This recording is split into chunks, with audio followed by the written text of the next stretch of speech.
Hi there, I'm AWayfaringFrog and welcome to my channel, and to my first video. As you can already see, I have a Sims 4 speed build for you today.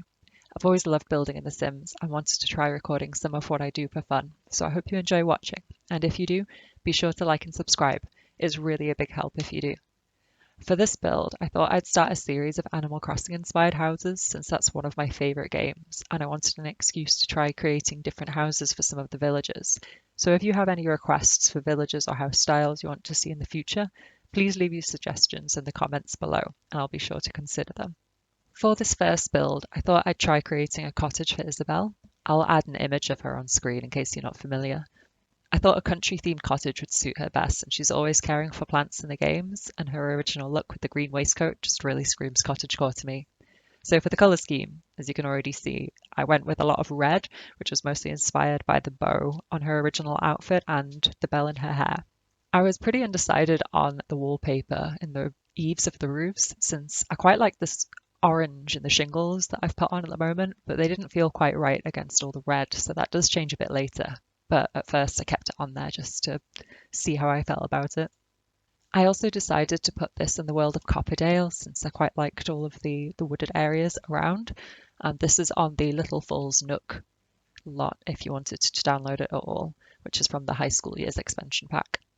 Anyway, the build is taking a bit more shape now as I'm deciding what fencing to use. It ended up being really seasons heavy though overall. I just loved the build assets in that pack, to be honest. After a while as well, I sort of realised that I've got a lot of backyard space and a greenhouse might work well here. So I'll be adding that shortly so that Isabelle can care for her plants on the lot. Although I did keep that quite small just because I didn't want it to be too big and overshadow the small cottage. But as you can see, I'm now moving the lot to be able to fit that greenhouse that I mentioned. I still absolutely love the Greenhouse Haven kit, so I made sure to use that here. It felt too perfect not to. I do really like how much we can customize the windows with that as well, since they gave us a version which is also open, although I do wish that applied to all wall heights that they gave us windows for.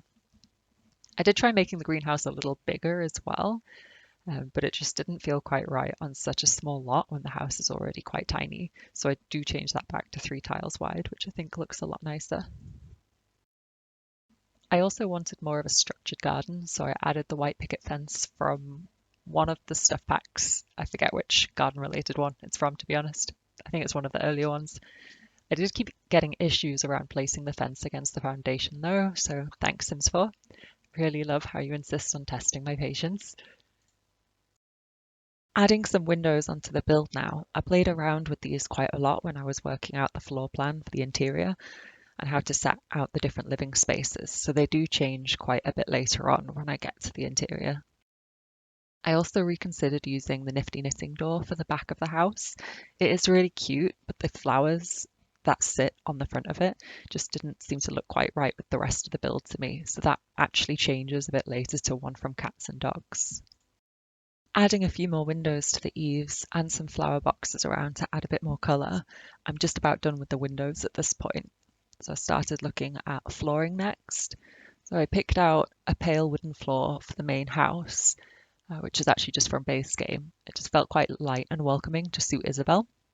And then I finally noticed that after I extended the length of the greenhouse, the roof didn't quite match. So I fixed that up and then looked at changing the height of the foundation on the main house just to better line up with the white picket fence. It just kind of bothered me that they weren't the right height. I also reduced the amount that the deck in the back garden covered. So I think this now looks a bit better overall. I also end up fiddling a bit more with the shape of the fenced off area, particularly at the front, just so that it ends up being a little bit bigger and it's less square looking. I was also pretty undecided on the flooring to use for the patio in the back garden. I did try this one from the Greenhouse Haven kit at first because I liked how it had the overgrown parts to it, but then I remembered the Castle Estate kit, which has a really nice flooring with kind of the same overgrown sections to it, which felt a lot more cottagey to me, so that changes again a bit later. And here I've just changed the back door. Onto the landscaping now. I use these low-lying flowers all the time to mark out where I want my flower beds, so that's what I'm just doing here. I also had quite a dig through debug just to grab some trees and other shrubs which match the environment for the Copperdale world. I do that quite a lot when I'm building. I just find it really helpful to help get the house to blend in. I do end up cutting some of the landscaping out from the video though, because honestly, no one needs to watch me meticulously place a load of debug bushes around the perimeter of the lot. But the other plants that I end up using were generally just to match the yellow and red colour scheme, which I'd chosen for Isabelle. So I think they suited quite well. I did keep in some of the landscaping that I did in the video though, just in the front mostly. It's not my favourite landscaping that I've ever done though, to be honest. I don't generally use these round bushes that I've been putting a lot, but they had the nicest red flowers that I could find. So I was sort of struggling with how to place them, but I think it worked out quite well in the end. I did also remember a bit later that Romantic Garden had quite a few tall flowers, which helped with sort of the height difference between each of the shrubs. So when I add that in, I think that ends up looking quite a lot better. So here's those Romantic Garden flowers coming in now. It does end up being very red as a result, but I think it looks quite nice.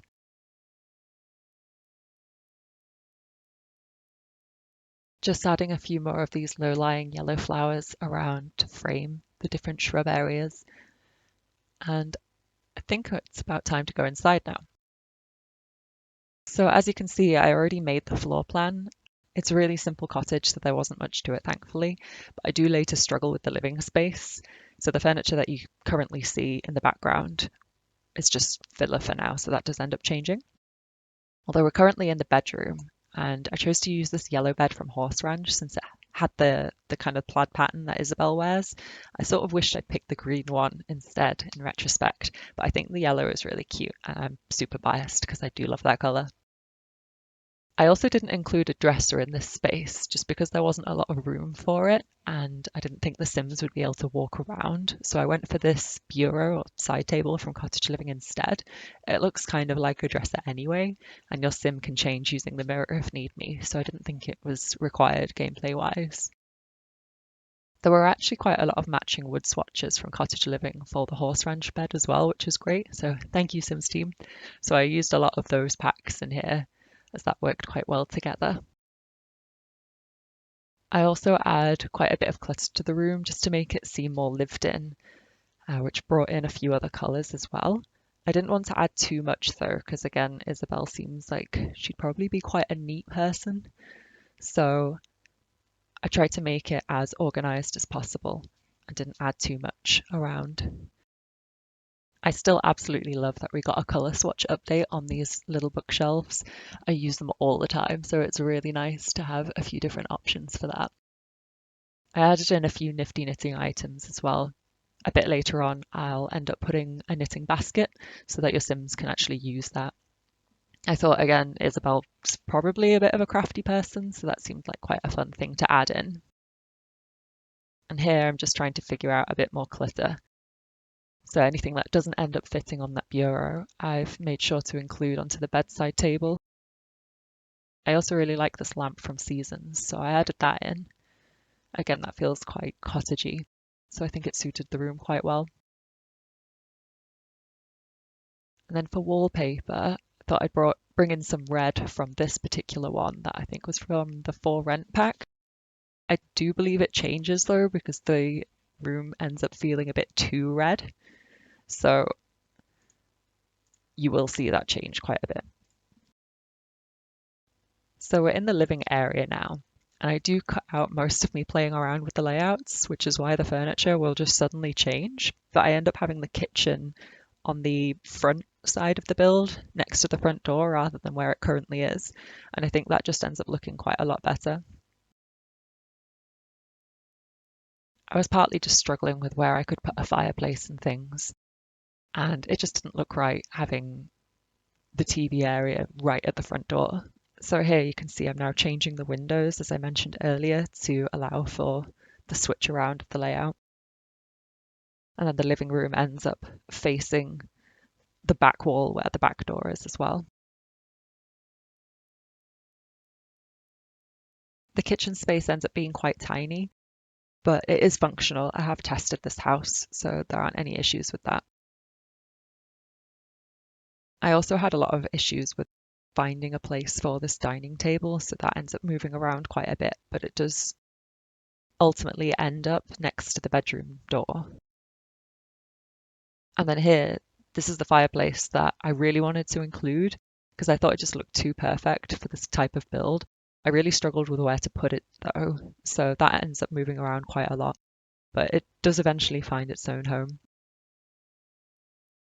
One of my favorite kits though, the Book Nook kit, I have just removed those items, but they end up creating the TV stand that I include. So here I'm now just grabbing those and putting them back where the TV will end up going. And then the table will just fit quite nicely into that little corner. You can see that I was just really undecided on where to put most of the furniture. I think smaller builds often make me more indecisive than bigger ones, just because I find it difficult to figure out how to squeeze in all the different items that I want to use, especially because in The Sims, quite a few items can be really big. So if anyone else has that problem, be sure to let me know in the comments down below. Now that I've got the living room pretty much sorted in terms of where it's going to be in the living space, I started looking more at the dining area. This table from Cottage Living again just felt too perfect. However, the chairs from that pack didn't have quite the right swatches that I wanted to use, so these ones from Cats and Dogs came in handy instead. I really wanted to use that side table from Laundry Day too, which is why it kept jumping around the rooms, but ultimately I couldn't find a spot for it, so that just disappears. I'm now just trying to pick a rug for the living area, and again, Cottage Living saves the day with this cute rose-themed one, which brings in a bit more of the red. It was about the right size too, though. I usually try to avoid having rugs touching the walls since I don't like how they look most of the time, but I couldn't easily avoid it here. And then figuring out the kitchen, now that I've got the layout sorted, it really did bother me that the sink didn't quite line up with the window, so I just pretend not to see that. I also wasn't sure about these curtains that I added. I'm pretty sure they're supposed to sit halfway down the windows, but it didn't look right to me at first, so I'll play around with those again a bit later. I then had a look at some tiling, and I loved this one from the Home Chef Hustle Pack. It did mean, again, as I mentioned earlier, the whole room ended up looking a bit too red, so I dialed that back with a more neutral wallpaper. I think I ended up picking one from, it was either the parent pack, I forgot what it's called now, or there was a base game one. Oh yeah, it was this base game one in that case. Again, really happy that we got new recolors on that, so hopefully the Sims team keep up with giving us new swatch updates because I really love those. I end up jumping around quite a lot with clutter in this build, so I'm sorry about that. I hope it's not too difficult to follow. I did find a few more items to include in the living room though. So there's this low-lying coffee table which was added to the base game, and one of the Blooming Rooms kit's plants that hangs from the ceiling. I think that pack is actually being sold for free on PC at the moment through the EA app, so if it still is and you haven't already got it, make sure to go grab a copy because it's really good. I use that plant everywhere. As you can see here as well, I was just having a bit of an issue trying to place this curtain. I actually have a mod that means they don't snap to the windows, but for some reason that one kept trying to jump up, so I had to remove the wall briefly to be able to place it. I can't remember off the top of my head where I got that mod from though, since it was so long ago, so if anyone is interested, let me know in the comments and I'll try to dig it out for you. Into the bathroom now. I used a slightly more muted version of that same tiled wallpaper in the kitchen and paired it with this floor tile from Growing Together. I thought the old style shower tub combo from base game worked well for the cottage vibe here as well, so I made sure to add that. And then it's around now that I end up moving those curtains down again that I mentioned from the kitchen. So I again use that in the bathroom. Feels like it gives Isabelle a bit more privacy in her bathroom since you can't see straight in there now. Not that Sims actually ever care about things like that. At the entryway, I was looking at what mirror to use and I end up with one from base game, which I think I also end up placing in the bathroom. It's not one I usually use, so I thought it would be quite fun to try it out here. After adding a bit more clutter to the bathroom with a few towels, soaps, and I think a plant from base game, as well as a wall light, which I find, again, from base game. It's another item that I don't generally use. It's kind of trying to include a few things that I don't usually gravitate to from the catalogue. And then at that point, the bathroom is just about done. So here I'm just picking out a few towels. Since it's a tiny home, there isn't a huge amount of storage, so I assume that a few things will be left out by Isabelle. And here I'm now just grabbing that light that I mentioned. I think it's supposed to match that mirror, so this seemed to be sort of from a similar set. And now I'm just going back and changing all of the overhead lights so that they have a bit more of a cottage vibe. So again, I picked one from Cottage Living for that. I think the warm yellow works really well for the lighting in this house as well. And just having a bit of a look at the living space, I'm just now adding a bit more clutter to that, including another piece to the bathroom. So I love this little plant from the Greenhouse Haven kit, so I've added that in, and some of these base game salt and pepper shakers. And now in the living room, which I hadn't really bothered cluttering up earlier. Again, sorry, I hope it's easy to follow, but I do have a habit of jumping around builds when I'm making them. It's a habit I'm trying to break. From Cats and Dogs, there was this little dog planter, which I thought would be perfect for Isabelle since she is a dog herself. As I mentioned earlier as well, I added quite a bit of knitting into this, just because she feels like the type who'd be interested in crafts. And once again, a few items from Cottage Living get dotted around the house since they really fit the vibe quite well, I think. I absolutely love that cluster of paintings that came from the For Rent expansion pack. I use that absolutely everywhere. And here's that little knitting basket, which I mentioned earlier. So that's a functional gameplay item which your Sims can use. And now that the house is pretty much complete, I'm just heading outside into the greenhouse. So I liked the idea of having a few mismatched pots. So I added a few of those about so that your Sim can plant various flowers and things. And then I made sure to include this flower table, the flower arranging table, sorry, which I believe is from Seasons. So again, this is a bit more of a usable space for your Sims if you choose to download it. And thankfully, since this is quite a small place, Eco Lifestyle came with these tall planter boxes so that you can stack a few of them and it's a bit more space efficient. So I was sure to add those in here. Because the layout is quite tight though, I end up changing my mind a few times. So I think a few of these move around quite a lot. So it will look a bit different shortly. I did make sure to include the Greenhouse Haven kit a lot as well though. I liked the idea of having these tiny budding plants. They looked quite cute as an idea for Isabelle's plant nursery.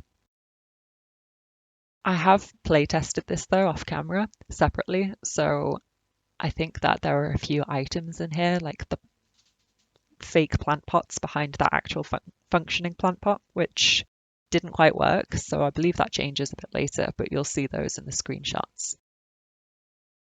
And then in the rest of the garden, I thought a chess table on this little porch would be quite nice. So I included that here. I was also having a bit of a weird glitch with the stair railing, so I ended up moving those. It just seemed to vanish at the end rather than finishing, which was a bit weird. And now I'm just figuring out the actual layout.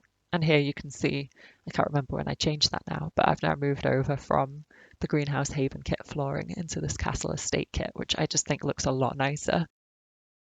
I really love the flowers that are peeking out between the tiles on that one. Looking at a bench then for the back garden, I think I end up picking out one from this kit, which is, I believe, the same one as where the white picket fence comes from. I can't for the life of me remember the name of that though. But I really liked the little flowers that are on that table runner. I thought they suited it quite nicely. I do wish that there was a bit more colour to it, but the brightly coloured ones just didn't really fit the rest of the scheme. So I left it with that neutral item or neutral colour scheme.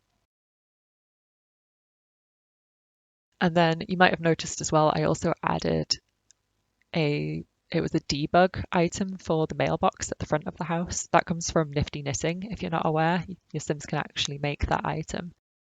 So I just grabbed that out of debug and put that there since it seemed like quite a cute idea to think that Isabelle made her own little post box.